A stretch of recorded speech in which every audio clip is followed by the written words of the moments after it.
On peut identifier deux traditions qui permettent de rattacher, deux traditions historiques, qui permettent de rattacher les Amérindiens à la descendance de Noé. La première, la plus répandue, en tout cas très répandue dès l'époque moderne, c'est celle qui rattache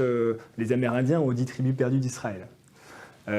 C'est donc une théorie, la fameuse théorie de l'Indien juif, qui a le mérite de ne pas contredire les thèses monogénistes au sein du christianisme, mais qui a l'inconvénient de poser la question comment ils sont arrivés là-bas, comment ils sont arrivés aux Amériques.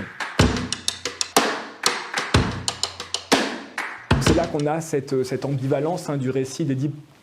10 tribus perdues d'Israël, qui est toujours à la mi-chemin entre malédiction, parce qu'au final c'est quand même une déportation, et élection du peuple d'Israël.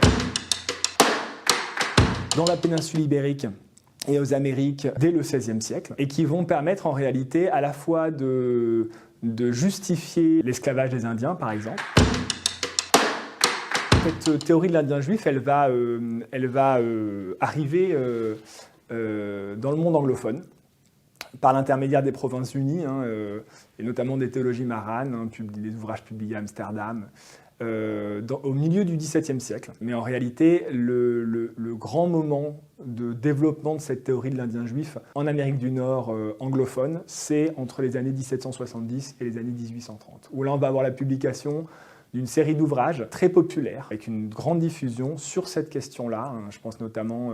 à La Vue des Hébreux de Ethan Smith, A Star of the West d'Elias Boudinot, et puis d'autres qui vont provoquer un vrai bouleversement dans le champ religieux américain, enfin états-unien, avec une racialisation progressive de la notion d'élection en religion. L'un des exemples clairs de ça, c'est l'usage qui va en être fait dans le livre des Mormons, The Book of Mormon, donc Joseph Smith,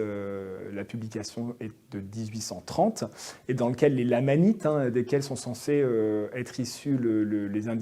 Amérindiens, eh bien, sont supposés être des descendants de la tribu de Manassé, enfin, voilà, donc une des 10 tribus perdues d'Israël. Il y a une deuxième tradition qui est moins importante, qui est moins connue,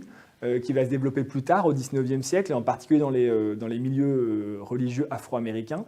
et qui va tenter de rattacher ces Amérindiens à la descendance de Cham. Alors pourquoi elle se développe cette théorie? Tout simplement parce que les Afro-Américains, dans certains milieux religieux, notamment le méthodisme afro-américain, ils vont chercher à associer sous la descendance de Cham tout ce qu'ils vont appeler les darker races, c'est-à-dire à la fois les Afro-Américains, mais aussi les Indiens, dans une sorte de lutte commune contre l'oppression des Blancs.